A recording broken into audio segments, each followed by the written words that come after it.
Hello everybody and welcome to Dhan. आज के today in markets के एपिसोड में हम बात करने वाले दो इंटरेस्टिंग स्टोरीज के बारे में। पहले about Indian IT versus AI. With growing demand and innovation in AI, can Indian companies keep up? And इसका सोल्यूशन क्या है ये इतने बड़े प्रॉब्लम का। And second about OYO. क्या ओयो की प्रॉफिटेबिलिटी काफी है to convince the market for OYO's IPO, जो ऑलरेडी 2 बार कैंसिल हो चुका है? Let's get into it. Hi, this is your host Suhani Kataria and let's begin.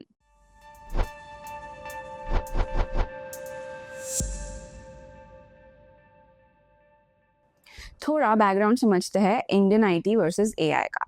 आजकल दुनिया के टेक प्लेटफॉर्म्स में सबसे बड़ा रेवोल्यूशन हो रहा है, विच इज जनरेटिव एआई के थ्रू। इसका मतलब है कि ऐसे एआई टूल्स जो खुद से लिख सकते हैं जैसे चैट जीपीटी, कोड कर सकते हैं जैसे कोपायलट, इमेजेस भी बना सकते हैं जैसे मिड जर्नी, यानी प्रोडक्टिविटी और एफिशिएंसी दोनों 10x हो रही है। अब सवाल ये उठता है कि क्या इंडियन आईटी कंपनीज जैसे टीसीएस, इन्फोसिस, विप्रो अपने हाई वैल्यूएशंस को जस्टिफाई कर पाएंगे जब दुनिया एआई लेड हो रही है, बट इंडिया में अब तक उसका कोई प्रोग्रेस नहीं है। इंडियन आईटी की वैल्यूएशन अभी भी प्रीमियम पे है। टीसीएस का पी रेशियो 26x के पास है, जबकि एक्सेंचर का 25 पे है, लेकिन एक्सेंचर का एआई प्रेजेंस ज्यादा स्ट्रांग है। इन्फोसिस, एचसीएल टेक भी ज्यादा एक्सपेंसिव वैल्यूएशंस पे ट्रेड कर रहे हैं as compare to global peers जैसे कॉग्निजेंट या कैपजेमिनी। अब इन्वेस्टर्स सोच रहे हैं जब तक इंडियन आईटीज एआई में लीडरशिप नहीं ले रहा है, उनका प्रीमियम जस्टिफाइड कैसे है? तो इस रिगार्डिंग मार्केट्स में क्या क्या कंसर्न्स है? पहले, एआई अडॉप्शन बहुत स्लो है। इंडियन आईटी फर्म्स ने अभी तक कोई बड़ा एआई प्रोडक्ट या प्लेटफॉर्म स्केल पर लॉन्च ही नहीं किया है, जबकि एक्सेंचर ऑलरेडी $1.1 बिलियन के जेन एआई डील्स साइन कर चुका है। दूसरा, एआई रेवेन्यू शेयर बहुत कम है। इंडियन आईटी फर्म्स का एआई से रेवेन्यू लेस देन 1% है। In contrast, Accenture and Microsoft AI को कोर बिजनेस बना रहे हैं। थर्ड, बिलिंग मॉडल डिसरप्ट हो रहा है। इंडियन आईटी का मॉडल अब तक हेड काउंट बेस्ड था, मतलब जितने लोग उतना बिले। एआई के आने से क्लाइंट्स कम लोगों से ज्यादा काम चाहते हैं, मतलब man power heavy model obsolete हो रहा है। Lastly, lack of focused AI strategy. Wipro ने एआई 360, इन्फोसिस ने टोपैज और टीसीएस ने AI.Cloud जैसे ब्रांडिंग किया है, लेकिन अभी भी क्लियर मोनेटाइजेशन रोडमैप नहीं दिख रहा। यानी बस है पर इम्पैक्ट नहीं है कोई बिजनेस पे। अब एआई क्या है और ये इतना बड़ा गेम चेंजर क्यों है? पहले एआई समझने के लिए सिंपल ब्रेकडाउन करते हैं। देखते हैं कि टाइप ऑफ एआई क्या है, उसका यूज केस एग्जाम्पल क्या है और उसका क्या इम्पैक्ट हो सकता है। जैसे अगर हम नैरो एआई की बात करते हैं तो वो यूज होता है चैटबॉट, स्पैम फिल्टर में, लेकिन उसका जो इम्पैक्ट है वो काफी लिमिटेड है बट यूजफुल है। अगर जेनरेटिव एआई की बात करें जैसे चैट जीपीटी, डैली, कोपायलट, ये क्रिएट कर सकते हैं जैसे टेक्स्ट क्रिएट करना, कोड क्रिएट करना, मीडिया क्रिएट करना। हाँ, and lastly if you talk about AI plus automation, इनका काम है या इनका यूज केस है रोबोटिक प्रोसेस ऑटोमेशन पे, एंड ये करता है replacement to manual and repetitive work. अब why AI is disruptive globally? क्योंकि स्पीड कम है, मतलब सेकंड्स में काम हो जाता है जिसके पहले घंटे लगते थे। कॉस्ट सेविंग है, जैसे ह्यूमन रिसोर्स पर डिपेंडेंसी कम होती जा रही है, एंड स्केलेबिलिटी इज मैक्सिमम। एक एआई मॉडल करोड़ क्लाइंट्स को सर्व कर सकता है विदाउट एनी फटीग। अब एआई का इफेक्ट क्या है इंडियन आईटी पर? पहले तो कोडिंग टास्क्स, कोपायलट जैसे टूल से 30 to 50% फास्टर काम हो रहा है। जो सपोर्ट टिकट्स होते हैं वो चैटबॉट्स ही हैंडल कर रहे हैं। टेस्टिंग वाला जो काम होता है तो एआई ऑटोमेशन से रिग्रेशन टेस्टिंग इंस्टेंट हो रही है। तो जो पहले मैनुअल था अब वो ऑटोमेटेड हो रहा है। इससे इंडियन आईटी की man power led growth strategy hit हो सकती है। अगर इंडियन आईटी स्लो रहा तो क्या हो सकता है? ग्लोबल क्लाइंट्स इंडियन आईटी को एग्जीक्यूशन पार्टनर के रूप में देखते हैं, not as a innovation leader. अगर ये फर्म्स एआई में फास्ट अडैप्ट नहीं करते हैं तो मार्जिन प्रेशर बढ़ेगा, वैल्यूएशंस कंप्रेस हो सकते हैं एंड क्लाइंट चर्न भी हो सकता है। तो इस सब का क्या सोल्यूशन है? क्या करना चाहिए इंडियन आईटी कंपनीज को? एआई को कोर बिजनेस बनाना होगा, साइड प्रोजेक्ट नहीं, मेन ऑफरिंग बनाना पड़ेगा। अपस्किलिंग द वर्कफोर्स, कोडर्स और टेस्टर्स को एआई इंजीनियर्स और प्रॉम्प्ट इंजीनियर्स बनाना पड़ेगा। प्रोडक्टाइजेशन करना पड़ेगा, सिर्फ सर्विसेज नहीं, एआई बेस्ड SaaS प्रोडक्ट्स भी लॉन्च करने होंगे। And collaborations with high scalars जैसे माइक्रोसॉफ्ट, गूगल, अमेजॉन के साथ जॉइंट ऑफरिंग्स बनानी चाहिए। तो जैसे इंडियन आईटी की कुछ ट्रेंड्स देख सकते हैं और हम उसे देख सकते हैं कि वो कैसे एआई में यूज हो सकता है। तो अगर इंडियन आईटी का स्ट्रेंथ है कि उनके पास लार्ज क्लाइंट बेस है, तो उसे यूज कर सकते हैं AI led upskilling and automation solutions पे। अगर बहुत ज्यादा स्किल्ड फोर्स है तो उसे यूज कर सकते हैं टू ट्रेन फॉर एआई और मशीन लर्निंग और डेटा ऑपरेशन रोल्स के लिए। अगर स्ट्रॉन्ग इंफ्रास्ट्रक्चर हमारा स्ट्रेंथ है तो उसे यूज कर सकते हैं क्लाउड इंफ्रा में और उसे लेवरेज भी कर सकते हैं। और लास्टली, अगर कंसल्टिंग कैपेबिलिटी हमारा स्ट्रेंथ है तो we can help clients adopt AI responsibility.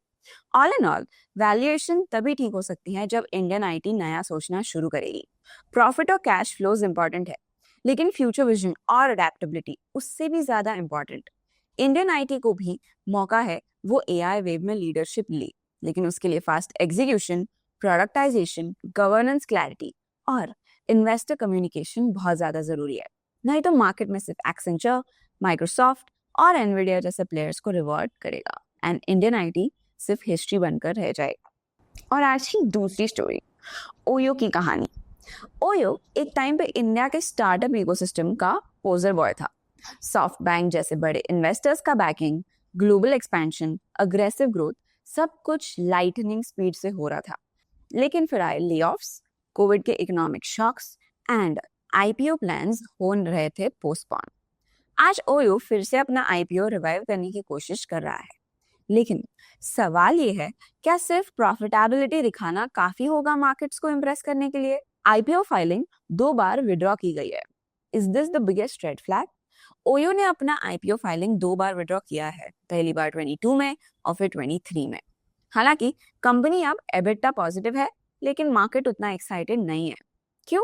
क्योंकि आज के इन्वेस्टर सिर्फ नंबर नहीं, क्लैरिटी और क्रेडिबिलिटी भी देखते हैं। हाँ, ओयो प्रॉफिटेबल है, लेकिन एडजस्टेड बेसिस पर। FY24 के लिए ओयो ने 888 करोड़ का एडजस्टेड एबिटा प्रॉफिट दिखाया। कंपनी ने कॉस्ट कटिंग किया, ग्लोबल एक्सपेंशन को रोल बैक करके इंडिया मार्केट पे फोकस किया, लेकिन इस टर्न अराउंड के बाद भी इन्वेस्टर्स काफी कॉशियस है। तो इन्वेस्टर्स को किस बात की चिंता है? पहले, सॉफ्ट बैंक का हैवी स्टेक है और गवर्नेंस कंसर्न है। सॉफ्ट बैंक का ओयो में अराउंड 46% स्टेक है और वो नोन है हाइपर ग्रोथ पुश के लिए। पास्ट में गवर्नेंस इशू, अब्रप्ट डिसीजंस और इनकंसिस्टेंट स्ट्रेटजी ने इन्वेस्टर्स का ट्रस्ट शेक किया है। अगर अगली बात कहते हैं तो फोकस अभी भी क्लियर नहीं है। ओयो पहले 80+ कंट्रीज में ऑपरेट करता था। आज वो India, south east Asia, middle east, Europe में है, पर काफी मार्केट से एग्जिट वो ले चुका है। मार्केट का सवाल है, क्या ओयो इंडिया पे फोकस करेगा या फिर ग्लोबल ड्रीम्स फिर से चेज करेगा? तीसरा कंसर्न, बिजनेस मॉडल अभी भी कंफ्यूजिंग है। क्या ओयो एक टेक प्लेटफॉर्म है या एक होटल एग्रीगेटर है या फिर वो एक हॉस्पिटैलिटी ऑपरेटर है? कंपनी बोलती है कि वो एसेट लाइट है, लेकिन रेवेन्यू काफी मिनिमम गारंटीज देता है और कमीशन बेस्ड है, जो वोलेटाइल होता है, specially during crisis like Covid. And lastly, bar bar strategy change करना इन्वेस्टर्स को नर्वस करता है। कभी ओयो अपने खुद के होटल्स ऑपरेट करता था, फिर सिर्फ टेक सर्विसेज प्रोवाइडर बन गया। अब कभी ग्लोबल एक्सपेंशन करता है और कभी बोलता है कि फुल इंडिया पे फोकस है। ये फ्रीक्वेंट पिवट्स इन्वेस्टर्स को लगता है कि विजन क्लियर नहीं है। तो अब सिर्फ प्रॉफिटेबिलिटी काफी नहीं है। मार्केट्स अब चाहते हैं कि ट्रांसपेरेंट और कंसिस्टेंट लॉन्ग टर्म स्ट्रेटजी रखे, सस्टेनेबल ग्रोथ का रोड मैप बनाए, क्लियर और स्टैंडर्डाइज फाइनेंशियल्स हो, सिर्फ एडजस्टेड एबिटा नहीं, एंड स्ट्रॉन्ग गवर्नेंस और ट्रस्टवर्दी लीडरशिप होनी चाहिए। आज के डेट में भी मार्केट ओयो को एक अनप्रेडिक्टेबल कंपनी के रूप में ही देखता है। तो इन सब में इन्वेस्टर का ट्रस्ट कैसे दोबारा जीत सकता है ओयो? बिजनेस मॉडल और लॉन्ग टर्म फोकस के बारे में क्लियर कम्युनिकेशन देना होगा। फाइनेंशियल्स में ट्रांसपेरेंसी और स्टैंडर्डाइजेशन जरूरी है। No over adjusted figures and independent board और स्ट्रॉन्गर गवर्नेंस फ्रेमवर्क दिखाना पड़ेगा। इंडिया फर्स्ट अप्रोच लेना होगा और सिर्फ वैनिटी ड्रिवन ग्लोबल एक्सपेंशन से बचना होगा। ये प्रूफ देना होगा कि ओयो सिर्फ मिडिलमैन नहीं है बल्कि एक रियल टेक कंपनी है जो हॉस्पिटैलिटी को डिजिटली ट्रांसफॉर्म कर रहा है। ऑल इन ऑल मैच्योरिटी दिखानी पड़ेगी, सिर्फ मार्जिन नहीं। ओयो फाइनेंशियल्स के हिसाब से तो इम्प्रूव हो गया है, लेकिन इन्वेस्टर का ट्रस्ट रीबिल्ड करना होगा और ये अब सबसे इम्पोर्टेंट स्टेप है। जब तक ओयो ये नहीं दिखाता कि वो मैच्योर है, टेक लेड है, कंपनी फोकस्ड है, तब तक आईपीओ ड्रीम बार बार डिले होता रहेगा। मार्केट्स को प्रॉफिट से ज्यादा स्टेबिलिटी, लीडरशिप और विजन की डिमांड करते हैं और ओयो को वही डिलीवर करना पड़ेगा। अब चलते हैं न्यूज फ्लैश सेक्शन की ओर, जो आपको स्कैनेक्स के न्यूज टैब के अंदर न्यूज फ्लैश सेक्शन में मिलेगा। जैसे सूला वाइनयार्ड्स का Q1 रेवेन्यू डिप हुआ है, लेकिन जो उनका वाइन टूरिज्म है it is shining. Sula Vineyards has reported an 8% year-on-year decline in Q1 of FY26 consolidated revenue to 118.3 crores. उनका जो own brand wine revenue है it has fell by 10.8%, but wine tourism revenue has surged by 21%. The company has launched Sula Muscat Blanc, which is India's first low alcohol muscat wine. उसके बाद हम देख सकते हैं HFCL to invest 1.26 billion rupees in IRR cable production. HFCL plans to invest 1.26 billion rupees to increase its production capacity of indoor broadband router cables. This investment aims to expand the company's manufacturing capabilities in the telecom sector. तो ऐसे ही quick news का अगर आपको access चाहिए तो आप हमारे स्कैनिक्स को और ज्यादा एक्सप्लोर कर सकते हो। अब चलते हैं इनसाइट्स टैब पे और देखते हैं आज का हीट मैप, जहाँ पे हम देख सकते हैं कि एकदम everything is red today because the major reasons is कि आईटी इंडस्ट्री काफ़ी मतलब निफ्टी आईटी ने आज काफ़ी निफ्टी को नीचे खींचा है because the bad results of TCS. जैसे हम देख सकते हैं आज का भी जो टॉप लूजर है वो है TCS which is down by 3.43%। उसके बाद हम देख सकते हैं कि M&M Mahindra and Mahindra is down by 2.82%, Wipro is down by 2.55%, Bajaj Auto is down by 2.63%. We can see Bharti Airtel is down by 2.17%. Titan is down by 1.7%. Jio Finance is down by 1.7%. So Reliance is down by 1.5%. HDFC Bank is down by 1.12%. So Nifty has fallen today. We'll see more about Nifty on the charts, but these have been the top losers for today. Top gainers में बात करते हैं तो आज Hindustan Unilever is up by 4.62%. आज का toppest gainer बोल सकते हैं उसको।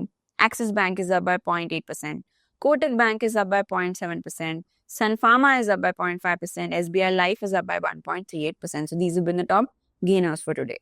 अगर एफआईडीआई डेटा की बात करते हैं तो एज ऑफ 10 जुलाई 2025 एफआई ने बाइंग की है ऑफ 221 करोड़ एंड डीआई ने भी बाइंग किया ऑफ 591 करोड़। उसके बाद if you look at the MTF insights, as of July 9, 2025, the industry MTF book stands at 87,482 crores, जिसमें 6,108 करोड़ पोजीशन ऐड हुए हैं, 5,922 करोड़ पोजीशन लिक्विडेट हुए, तो net book addition is of 185 crore. सबसे ज्यादा एक्सपोज स्टॉक्स है Tata Motors, Hindustan Aeronautics, JFS and Mazagon dock. उसके बाद अगर आज के टॉप डिलीवरीज की बात करें तो top 5 deliveries are Kotak bank, Eicher Motors, L&T, Bharti Airtel and SBI life insurance, which range from 85% to 67%. अब चलते हैं डन चार्ट्स पे एंड एनालाइज करते हैं निफ्टी 50 को। जैसे हम देख सकते हैं कि आज निफ्टी गैप डाउन ओपन हुआ है and Nifty is down bye 205 points for today. इसके वही मेजर रीजंस है, again US India trade uncertainty, TCS का बहुत ही बुरा रिजल्ट्स। अगर हम ग्लोबल मार्केट्स को भी देखते हैं सब कुछ डाउन है, all the global markets have come down. So there is no positive trigger for the markets, for Indian markets to go today, and that's why we see कि 200 पॉइंट से नीचे है आज Nifty. And if you look at Nifty opened around 25,255, made a high of 25,322, made a low of 25,130, closed around 25,150. वो उसके 20 EMA जो उसका 25,271 है उसके नीचे आ चुका है क्योंकि वो आज 25,149 पे बंद हुआ है, लेकिन उसके 50 EMA के ऊपर ही है, उसका RSI गिर के 48 पे आ चुका है। अगर सेंसेक्स की बात करते हैं it is the similar story, हालांकि सेंसेक्स आज 689 पॉइंट्स से नीचे है। Sensex open around 82,820, made a high of 83,040, made a low of 82,442 and closed around 82,500. 100, वो भी उसके 20 EMA के नीचे है लेकिन 50 EMA के ऊपर है और उसका RSI भी गिरकर 48 हो चुका है। अगर इंडाइसेस में टॉप गेनर्स और लूजर्स की बात करते हैं, आज सिर्फ 2 टॉप गेनर है, वो है Nifty pharma and FMCG which is up bye 0.68% and 0.5% respectively. बाकी सारे इंडाइसेस आज रेड में बंद हुए। सबसे ज्यादा अगर निफ्टी को किसी ने खींचा है नीचे, वो है Nifty IT which is down bye 1.78%, Nifty auto which is down bye 1.77%, Nifty mid cap is down by 1.39% and Nifty realty is down by 1.21%. So these have been the top gainers and losers in indices. That's it for today. I'll see you tomorrow. तो आपको क्या लगता है, will Oyo deliver this या third time भी उनका IPO delay हो जाएगा? Tell us in the comments below. Till then, like, share and subscribe and stay curious and stay updated. Investments in the securities market are subject to market risk. Read all the related documents carefully before investing.